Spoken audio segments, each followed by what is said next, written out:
దేవుడు పాదర్యం దేవదాస బయలుపరిచిన Bible machine అందుకున్న దైవజనునికి కృతజ్ఞత తెలియజేస్తూ ఉన్నాను. బైబిల్ మిషన్ మహోత్సవములను ఇంత మనోహరముగా జరిగించుటకు ప్రయాసపడి పనిచేసి మరి పరలోకములో ఉండి నేటి దినమున మనతో ఉన్న పరిశుద్ధులు వస్తున్న పెద్దయ్య గారికి ప్రత్యేకమన్నా తెలియజేస్తున్నాను.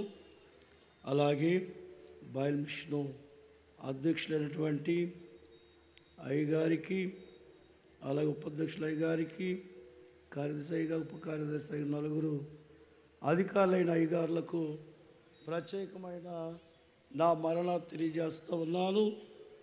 అలాగే ఈ దినమున మహోత్సవములలో బహు చక్కటి కీర్తనలు పరిశుద్ధాత్మ తండ్రి బోధించు బోధకులకు సహకరించుటకును చక్కటి నడిపించు కొరకై తల్లిగారు మనకు పాటలు పాడి నడిపిస్తున్న అమ్మగారికి, వారితో అమ్మగారు అందరికీ కూడా ప్రత్యేకమైన మరణాత. అలాగే గవర్నమెంట్ అధికారులకు, ప్రార్థనా పనులకు, అలాగే రెవరెన్స్ పాస్ సేవకులందరికీ ఈ మహోత్సవాలకు వచ్చిన అందరికీ పేరు పేరున నా కృతజ్ఞత తెలియజేస్తూ ఉన్నాను. దేవుని యొక్క వాక్యమును చదువుకుందాం. ఆదికాండ గ్రంథము 5వ అధ్యాయము 24వ వచనం చదువుకుందాం. ఆదికాండము 5వ అధ్యాయము 24వ వచనం. హానోకు దేవునితో నడిచిన తరువాత దేవుడు అతను తీసుకుని పోయిన గనుక అతడు లేకపోయెను. మరి ఈ వాక్యమును ఈ దినమున మరి ధ్యానం చేసుకుందాం. కొంత సమయంలో గురుతులను ప్రవచనములను గురుతులను ప్రవచనములను గుణించు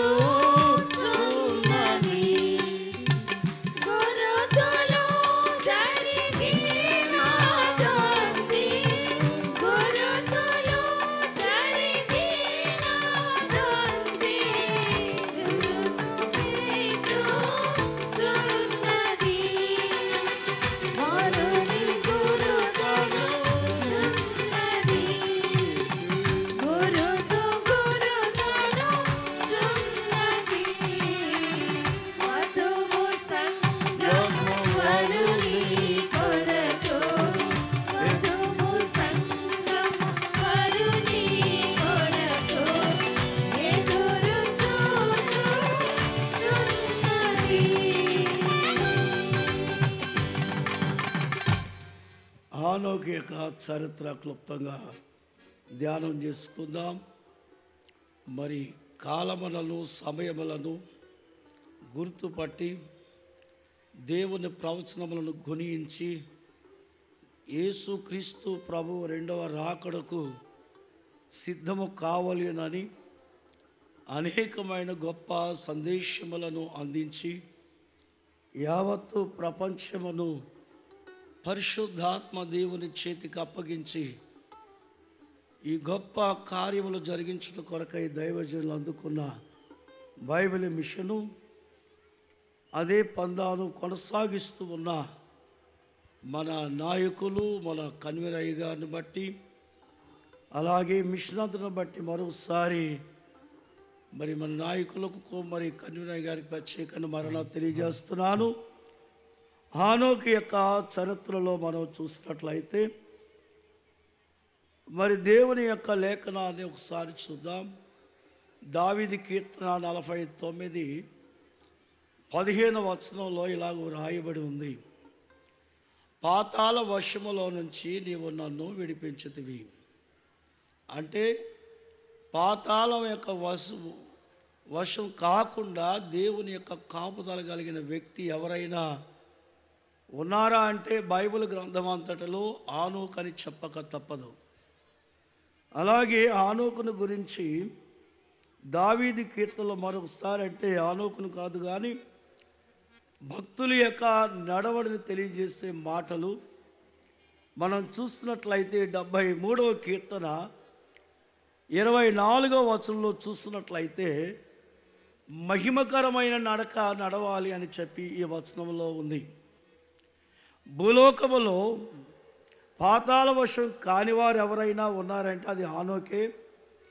మహిమగల నడక ఎవరైనా నడిచారు అంటే అది ఆనోక్ అనే చెప్పాలి.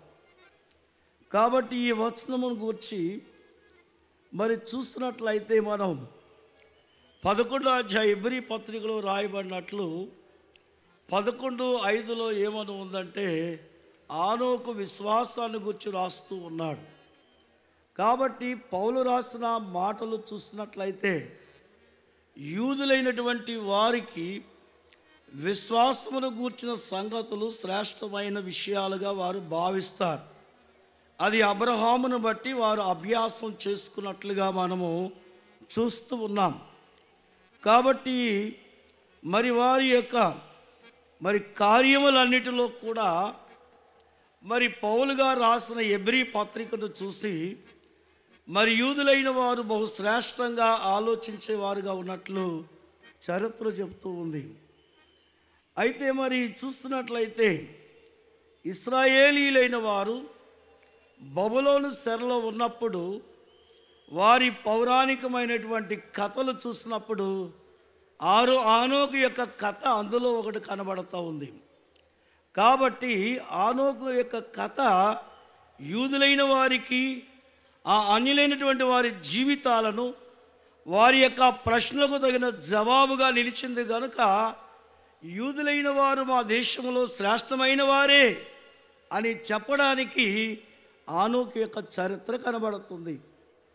ఇవాళ ప్రపంచం అంతటిలో కూడా ఆనోకు చరిత్ర గురించి మన భారతదేశంలో కానీ మనం చెప్తున్నప్పుడు హైందువులు కూడా చక్కగా వారు వింటారు. కారణం ఏమిటంటే మరి హైందవ చరిత్రలో కట్టితో కైలాసం వెళ్ళేవారు ఉన్నట్లు చరిత్ర చెప్తూ ఉంది. అలాంటి వారిలో ఎవరైనా ఉన్నారు అంటే మరి ఒక ఆయన వెళ్ళలేకపోయాడు, తను పెంచుకున్న పెంపుడు జంతువు అడుగుపెట్టింది కానీ అన్నారు. కానీ ఆనోకు చరిత్ర అయితే దేవుడు తీసుకొని వెళ్ళిపోయాడు అనే మాట చాలా ఆనందాన్ని కలిగిస్తూ ఉంటుంది. కాబట్టి ఈ చరిత్ర ముగ్గురు రాశారు. ప్రతి వారికి ఒక్కొక్క చరిత్ర రాశారు. కానీ ముగ్గురు, ఒక ఆయన పేరు మోషే, ఆయన మోయాబు ఎడారిలో ఈ గ్రంథాన్ని ఆదికాండం రాశారు. ఆయన వ్రాసారు కనుకనే ఆయన దేవుని యొక్క మహిమను సంపాదించుకోవడానికి ఎంత ప్రయాసపడ్డారో మనము మోసే చరిత్రను బట్టి మనం చూస్తూ ఉన్నాం. ఆనోకు యొక్క చరిత్ర అపోస్తలుడైన పౌలు రాసినప్పుడు పితామహులందరూ కూడా దేవునితో నడిచి ఎంత గొప్ప జీవితం కలిగి ఉన్నారో ఆనోకు గురించి మరి పౌలు గారు కూడా రాస్తూ ఉన్నారు. మరి యేసు ప్రభు సహోదరులుగా ఉన్న మరి యూదా ఎప్పుడు కూడా సందేహంగా ఉండేవాడు, ఎప్పుడు సంశయంతోనే ఉండేవాడు. కాబట్టి యూదాను పరిశుద్ధాత్మ దేవుడు ఆనోకు దగ్గరికి తీసుకొని వెళ్ళాడు. ఆనోకు దగ్గరికి తీసుకొని వెళ్ళినప్పుడు మరి ఆనోకు యొక్క చరిత్ర మనం చూస్తే ఎన్నెన్నో విషయాలు ఇక్కడ మనకు కనబడుతూ ఉంటాయి. ఆనోకును తీసుకొని వెళ్ళినట్లయితే చూడండి, బైబిల్ గ్రంథ చరిత్రలో మొట్టమొదటి యేసుక్రీస్తు సువార్తికుడుగా ఎవరైనా పితామహుల కాలంలో కనబడుతున్నారంటే ఆయన ఆనోకే అని చెప్పి పరిశుద్ధాత్మ దేవుడు ఆనోకును యూదాకు చూపించినట్లుగా మనము యూదా పత్రిక 14వ వచనం చూస్తాం. ప్రియ స్నేహితులారు, మరి చూస్తున్నట్లయితే దేవుని యొక్క లేఖనములో ఆనోకు చేసిన కార్యాలు, ఆనోకు చేసినటువంటి లేక బోధ, ఆయన యొక్క పరిశుద్ధత, ఆయన ప్రవర్తన మరి యూదాకు అందించబడింది. కాబట్టి ఈ యొక్క బైబిల్ గ్రంథములో మొదటి సువార్తికుడు ఆనోకే, పితామహుల కాలములో యేసు క్రీస్తుని బట్టి కలుగు జ్ఞానము గలవాడుగా కూడా ఆనోకే కనబడుతున్నాడు. అలాగే యూదా రాస్తున్న పత్రికను బట్టి మనం చూస్తున్నప్పుడు ఆనోకు మరి పితామహుల కాలములో ఎలా ఉన్నాడంటే పడిపోయిన దూతలకు పడిపోయిన దూతలకు ఆయన వారి ముందు ఆయన ప్రవక్తగా రుజువు చేయబడ్డాడు. కాబట్టి ఆనోకు యొక్క చరిత్రను మనము గమనించినప్పుడు ముగ్గురు రాశారు. ఈ ముగ్గురు కూడా మోసే కానీ, అలాగే మరి అపోస్తులైన పౌలు కానీ, అలాగే మరి యూదా కానీ, ఈ ముగ్గురు రాసిన వ్రాతలు దేవుని ప్రత్యక్షతను, దేవుని అంతరంగమును, దేవుని ఆలోచనలను సంధించారు. కనుక దేవదాసయ్య గారికి ఈ ముగ్గురు చరిత్రను, ఈ ముగ్గురు రాసిన సంగతులలో నిలిచి ఉన్న ఆనోకును గూర్చి మన ఆత్మీయ తండ్రి గారు ఎన్నెన్నో అనేకమైన కోణములలో ఆనోకును గురించి బోధించారు. కాబట్టి ఇవాళ మనం గమనించినట్లయితే మరి యూదా పత్రికలో 14వ వచనంలో మనం చూస్తున్నాం. ఆనోకు యొక్క చక్కటి మాటలు మనము గమనించవలసి ఉన్నాం. ప్రియులారా, మరి పితామహుల కాలములో ఆనోకు ఎవరు అంటే గొప్ప ప్రవక్త. ఎవరండి? గొప్ప ప్రవక్త ఆనోకు. పితామహుల కాలములో ఆనోకు ప్రవక్త అనే మాట ఎందుకు చెప్పవలసిందంటే యేసుక్రీస్తు ప్రభు యొక్క జననము, అలాగే ఆయన మరణము, ఆయన పునరుద్ధానము, ఆయన ఆరోహణము, ఆయన మరి 7 ఏళ్ళక 1000 ఏండ్ల పరిపాలన ఆయన ప్రవచనములో చెప్పడం చూసాం. కాబట్టి మరి చూసినట్లయితే పితామహుల కాలములోన మరి రాజులు, అలాగే ప్రవక్తలు, యేసు ప్రభు, అపోస్తులు, మన కాలం, అన్ని కాలములలో మరి చక్కటి సంగతులను కలిగినటువంటి చరిత్ర ఎవరది అంటే ఆనోకుదే. కాబట్టి ఈ యొక్క ఆనోకును గూర్చి పితామహుల కాలములో ఈయన ప్రవక్త అనేటువంటి మాట మనము చూడవలసిన వారమై ఉన్నాం. ఆయన ప్రవక్త ఎందుకంటే ఆ కాలములో ఉన్నటువంటి వారు మరి దేవుని భయము వదిలిపెట్టి మరణావస్థలో అనేక కష్టముల్లో ఉన్నారు. అలాంటి కాలములో ఆనోకు యేసుక్రీస్తు జన్మమును గురించి చెప్పడానికి ఆ కాలములో వారు ఎందుకు నమ్మవలసి వచ్చిందంటే ఆనోకు మంచి నడవడి కలిగిన వాడుగా ఉన్నట్లుగా మనం చూస్తూ ఉన్నాం. కాబట్టి యేసు ప్రభు ఎలా బోధిస్తాడు, యేసు ప్రభు ఎలా నడుస్తాడు, యేసు ప్రభు ఈ లోకంలోనికి వచ్చినప్పుడు ఈ ప్రజల పరిస్థితులు ఎలా ఉంటున్నాయని చెప్పి ఆనోకు యొక్క నడవడి ఆ కాల ప్రజలకు యేసు ప్రభును చూపించింది. అందుకనే యూదాకు అన్ని సందేహాలు తీరిపోయినవి. కాబట్టి ఆనోకు చరిత్ర మనం ధ్యానించినట్లయితే ఎలాంటి సందేహము లేకుండా నేను ఎందుకు అలాంటి బ్రతుకు సంపాదించుకోలేదా అనే ఒక బాధ కూడా మనకు రాక తప్పదు. కాబట్టి దేవుని యొక్క వాక్యములో యేసుక్రీస్తు ప్రభు బోధించిన బోధలు మరి దైవజనులు అన్నారు ఇది క్రొత్త బోధ. ఏ బోధ చెప్పండి? మార్కు సువార్త 1:27 ఇది ఏదో క్రొత్త బోధలాగా ఉందన్నారు. ఎందుకంటే దైవ ప్రత్యక్షత కలిగిన దైవజనుల యొక్క జీవితాలను స్పష్టంగా చూసినట్లు, అనుభవించినట్లు, అనుభవాలకు తీసుకొని వచ్చి బోధించిన దైవజనుడు బోధలన్నీ కొత్తగానే ఉన్నాయి. ఆనోకు బోధ, అలాగే యేసుక్రీస్తు బోధ, నేటి కాలమున దేవుడు బయలుపరిచిన బైబిల్ మిషన్ బోధలు క్రొత్తగానే ఉంటాయనే మాటలు ఈ మాటలో మనం చూడక తప్పదు. ఆనోకు కాలములో మనం చూడవలసిన మాట అది ఏమిటంటే యేసు ప్రభు ఎవరు రక్షకులు అంటే యేసు ప్రభువే రక్షకుడని ఆయన చెప్పగలిగిన మాటలో తీర్పు అన్నాడు. తీర్పు అనేటువంటి మాట యూదా పత్రికలో రాయబడింది. తీర్పు అంటే ఇతను మంచివాడా చెడ్డవాడని మనుషులు చెబితే వారి మమకారాన్ని బట్టి, ప్రేమను బట్టి, అనుకూలను బట్టి చెప్పారేమో కానీ దేవుని వలె చెప్పిన వారు లేరు, భక్తుల వలె చెప్పిన వారు లేరు. కాబట్టి యేసు ప్రభు చెప్పినట్లుగా ఈ భూమి మీద ఎవరు చెప్పలేదు కనుక ఆయన చెప్పిన మాటకే సరైన తీర్పు ఉంది.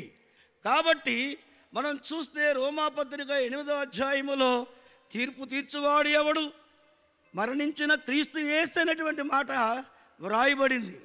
కాబట్టి ప్రియులరా, అమెరికా దేశంలో ఒక గొప్ప సినిమా యాక్టర్, చాలా అందంగా ఉండేవాడు. ఆయన ఒక రోజున మేకప్ వేసుకుంటున్న టైం అయిపోతుంది, షూటింగ్కి వెళ్ళిపోవాలి. ఆ టైంలో ఒక గొప్ప దర్శనం కనబడుతుందట. ఆయన చూస్తున్న అద్దంలో అత్యున్నతమైన సింహాసనం మీద దేవుడు కనబడ్డాడు, వణికిపోతూ ఉన్నాడు.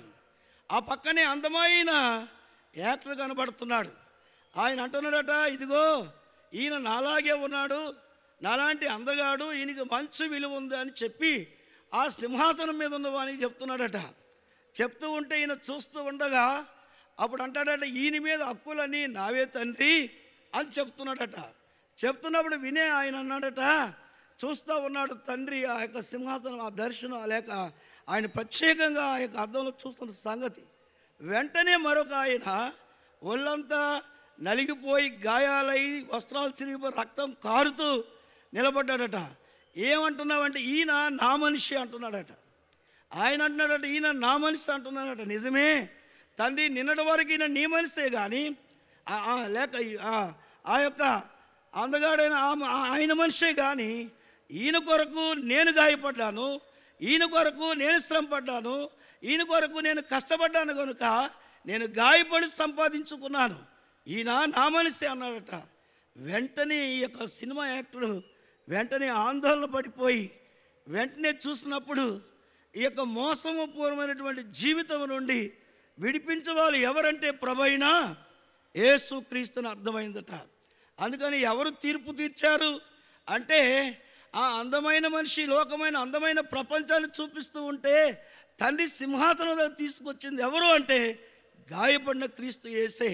అందుకని ఆనోకు చెప్తున్నాడు, సమస్త ప్రపంచమే, ఈ పాప ప్రపంచంలో ఉన్న ప్రతి మనిషిని విడిపించి తీర్పు తీర్చగలిగిన వాడు అన్నాడు. అందుకని ఆయన ప్రవక్త అని మనము పితామహుల కాలములో మనం చూస్తూ ఉన్నాం. కనుక మరొక మాట మనం చూద్దాం.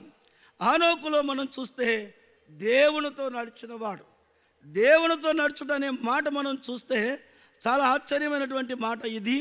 దేవునితో నడవడం అనే మాట మరి చూస్తున్నాం. ఆయన ముందు మరి ఆదాము, సేతు, మరి 6 ఉన్నారు. 6 దేవుని ప్రత్యక్షతను చూశారు, అనుభవించారు, వారితో నడిచాడు. ఆ తర్వాత దేవునితో నడవడం ప్రారంభించాడు. దేవునితో నడవడం ప్రారంభించిన హానోకు అంటాడు, మరి ఇర్మియా 6:16 చెప్తున్నాడు, మార్గము నిలిచి చూడండి, పురాతనమైన మార్గం చూడండి, అందులో ఎంత మేలుందో అంటే వారు దేవునితో ఉన్న అనుభవాల గురించి ఆయన నేర్చుకున్నాడు కనుక దేవునితో నడవగలిగినట్లుగా మనం చూస్తున్నాం. కాబట్టి ఆనోకు యొక్క నడవడిని దైవవాక్యమును బట్టి మనం చూస్తాం. కాబట్టి ఆయన లోకములో ఉన్న దైవ సంబంధమైన నడికే నడిచాడు. మరి 3వదిగా చూసినట్లయితే దేవుని యందు విశ్వాసం ఉంచినవాడు. విశ్వాస జీవితాన్ని ఆయన దేవుని యొక్క సన్నిధిని కలిగి ఉన్నట్టే ఆయనకు మరణం మీద, మరణకరమైన వాటి మీద ఎప్పుడు జయమున్నవాడుగా మనం చూస్తాం. ఆనోకును గురించి చూస్తూ ఉన్నప్పుడు దేవుని యొక్క దివ్యమైనటువంటి సంగతులను మనం చూస్తే మరణానికి ఆయన తావివ్వలేదు, మరణానికి ఆయన భయపడలేదు. కాబట్టి ఈయన ఎవరితో నడిచాడు అంటే అదృశ్యమైన ప్రపంచాన్ని, దృశ్య ప్రపంచాన్ని గురించి ఆ రోజు ఆయన చెప్పలేదు. అదృశ్యం అంటే నేటి కాలమును ఎత్తబడే సంఘమును గురించి ఆయన విశ్వాసమును ఆయన ప్రకటించాడు. కాబట్టి పౌలు అంటాడు, దృశ్యమైనవి కాదు అదృశ్యమైనవి. దైవజనులు దేవదాసయ్య గారు ఆయన రాసిన ఈ ప్రతి మాటలో 9-10 మంది ఉన్నప్పుడే ఇవాళ ప్రపంచాన్ని మించి బైబిల్ మిషన్ వృద్ధి, బైబిల్ మిషన్ యొక్క ఆశీర్వాదం ఎట్టిదో, దాన్ని ఉద్దేశించి దానికి ఉన్న మహిమెట్టిదో, దాని మహోత్సవం ఎట్టిదో అయ్యగారు రాతలు రాసి బోధించారు. కానీ 4-3 చూడలేదు. ఆనోకు కూడా ఆ కాలాన్ని చూడలేదు, కానీ ఈ కాలంలో ఉన్న సంగతులు రాశాడు. 4 చూస్తే దేవునికి ఇష్టడైపోయాడు. దేవునికి ఇష్టం అనే మాట మనం చూస్తే మరి ద్వేషము, దూషణ లేనివాడుగా ఉన్నాడు. కాబట్టి మీకా గ్రంథం 7:20 ఏముందంటే అబ్రహాము ఆ జీవితాన్ని ఎత్తి చెప్తున్నాడు. సత్యం ఉండాలి, సత్యం ఉన్నవాడికి కనికరం ఉండాలి. నేను భక్తుడిని అనుకున్నవాడు భక్తి లేని వాడికి భక్తి నేర్పాలి, కానీ వేలెత్తి చూపకూడదు. అలాంటి వేలెత్తి చూపని వాళ్ళు ఎవరైనా ఈ కాలంలో ఉన్నారంటే ఆనోక్ గారు అడిగితే నేనున్నానని చెప్పడానికి మన అయ్యగారు ఉన్నారు. మరి ఈ కాలంలో ఎవరైనా ఉన్నారంటే మీకే అర్థమవుద్ది. దేవుని కొరకు ప్రయాసపడే మన కన్వీనర్ గారిని చూస్తున్నాం, మన పెద్దలను చూస్తున్నాం, ప్రయాసపడుతున్నటువంటి మన తల్లిగారిని చూస్తున్నాం. దేవునికి మహిమ కలుగును గాక. దేవునికి ఇష్టమైంది కనుకనే దేవుడు ఆనోకు దగ్గరికి వచ్చాడు. అలాగే ఆత్మనమ్మ గారి దగ్గరికి వచ్చాడు, దేవదాసయ్య గారి దగ్గరికి వచ్చాడు. అది ఇష్టమనే మాట ద్వేషము లేని జీవితం ఉన్నతమైన జీవితంగా మనం చూస్తాం. అపోస్తలుడైన పౌలు అంటాడు 2వ అధ్యాయం 3 తిమోతి 1 దశలోనిపది 2వ అధ్యాయం 9-10 వచనాలు. 3వది మరి 4వది చూసినట్లయితే 5వది చూసినట్లయితే దైవ సహవాసం కలవాడు, దైవ సహవాసము కలిగిన వాడుగా ఆనోకున్నాడు. ఆనోకు యొక్క జీవితంలో అనేకమైన సంగతులు మనం చూస్తున్నాం. దైవ సహవాసం అనే మాట అంటే ఏ కాలంలో ఆ కాలానికి మాట్లాడకుండా ఆ కాలంలో ఉన్న వారి వ్యక్తుల యొక్క గొప్పతనాలకి గొప్పలకు లోబడకుండా దేవునితో నడవడం నేర్చుకున్నాడు. అందుకని ఆ మాటకు ఆనోకు జీవితానికి పునాదినిచ్చే మాట దావీదు పలుకుతున్నాడు.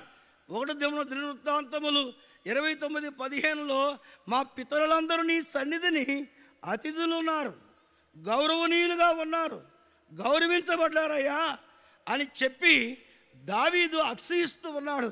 దేవుని వలన గౌరవించబడ్డాడు. అలాంటి వారు ఎవరంటే మన దైవజనులను మనం చెప్పగలం. 6వదిగా మనం చూసినట్లయితే దైవాత్మ పూర్ణుడు, ఆత్మ కలిగిన వాడు. ఆనోకు యొక్క మాటలు ప్రవచనాత్మకంగా ఉన్నాయి. ఆనోకు యొక్క మాటలు అందుకనే పౌలు ప్రతి మాట మాట్లాడినప్పుడు 2 తిమోతి 1:7 అంటాడు, ఆ శక్తియు ఆత్మనని మాట్లాడుతూ మరి ఇంద్రియ నిగ్రహము కలిగిన ఆత్మను మనం కలిగి ఉన్నామంట. అంటే ఆనోకు ఆ కాలంలో దేవుని ఆత్మ కలిగిన వాడు కనుక ఎలాంటి పరిస్థితుల వైపు చూడలేదు, కానీ దేవుని వైపు చూశాడు. 7వదిగా మనం చూస్తే ఆయన ఇక లేడు. ఆనోకు కనిపించలేదంట. మాది వాళ్ళ శ్రీకాకుళంలో నేను లేను, మరి ఆ సంఘం వెళ్ళిపోతే ఏమవుద్దన్నట్టుగా ఇవాళ మరి అందరం ఇక్కడ ఉన్నాం. దేవుని యొక్క సమ్మరి ఈ మాటల్లో ఒక చిన్న మాట చెప్పి నేను ముగిస్తాను. దేవుని యొక్క నడిపింపును బట్టి ఈ కడవర దినాలలో దేవుని మహిమను కనపరచబడే మహోత్సవాలే దేవుడు బయలుపరిచిన బైబిల్ మిషన్ 76వ మహోత్సవము. ఈ మహోత్సవం తర్వాత ప్రభువు రాకడైతే ఈ భూమి మీద లాంటి మహోత్సవాలు మళ్ళీ జరగవు. రాకడైతే అందరం ఎక్కడుంటాం? వేడి వేడి అన్నం పెడుతున్నాం, వేడి వేడి బోధలు, వేడి వేడి సంగతులు, మేఘం ఎక్కిపోవాలనేటువంటి ఉత్సాహం కలిగించే గొప్ప బోధలతో నింపబడుతూ చెప్పండి. ఇక మహోత్సవాలు ప్రభు రాకడైతే పరలోక మహోత్సవాలుగా మారిపోతాయి. అలాంటి పేరు కలిగినటువంటి మహోత్సవాలే బైబిల్ మిషన్ మహోత్సవాలు. అందరూ సువార్తలు ప్రకటించారు, ఉజ్జీవ కూటాలు పెడుతున్నారు, ఉద్దేశాలు ప్రకటిస్తున్నారు. బైబిల్ మిషన్ అన్ని మిషన్లను మతముల మధ్య దేవుని యొక్క లేఖను బట్టి పౌలు సెలవిచ్చినట్లు మాకు దేవుడు సాక్షిగా ఉన్నాడన్నట్టుగా ఈ మహోత్సవాలకు దేవుడు బయలుపరిచిన బైబిల్ మిషన్ దేవుడు, అలాగే బైబిల్ అందుకున్న దైవజనుడు, బైబిల్ మిషన్ నడిపించినటువంటి నాయకత్వము 7వ అధ్యక్షులుగా ఉండి ఈ యొక్క మహిమకరమైనటువంటి సభకు ఎంత రూపుదిద్దాలో దిద్ది ఈ దినమన ఈ కడవర దినాలలో మన మరి నాయకులు, అలాగే మన మరి కన్వీనర్ గారు మరి ఎంతగా ఈ పని చేస్తున్నట్టు ఎవరు సాక్ష్యంగా ఉన్నారు? నేను ముగిస్తున్నాను. ఎవరు సాక్ష్యం? ఎవరండి? మనుషులా దేవుడా? ఎవరు సాక్ష్యం ఇది? అన్ని దేశాల మధ్య, అన్ని మతాల మధ్య, అన్ని జనాంగ, అన్ని మిషన్ల మధ్య దేవుని మహిమను కనపరిచే మహోత్సవం ఇది. ఈ మహోత్సవం పరలోకంలోనికి వెళ్ళే వరకు దేవుని ఏర్పాటును బట్టి ఈ కార్యములు దేవుడు జరిగించి దీవించునుగాక. ప్రార్థన చేసు. దయగల తండ్రి, ఈ మాటలు దీవించమని ఆనోకు వలె మేమందరము దైవజనుని వలె దైవజనుడు నేర్పిన బోధన నేర్చుకొని మా బ్రతుకులు మార్చుకుని ఎదుట నిలిచి నిన్ను మహిమ పరచగలుగునట్లు మా మహోత్సవాలను బట్టి మేము పొందిన అనుభవాలతో ఇంకా ముందుకు సాగునట్లు దీవించమని మా నాయకులను మా కనివినయ్య గారిని అందరినీ దీవించమని వచ్చుచున్న యేసునామమున అడుగుచున్నాము తండ్రి, ఆమేన్. ఈ అవకాశం ఇచ్చిన అధికారులు అందరికీ ప్రత్యేకమైన మరణాత.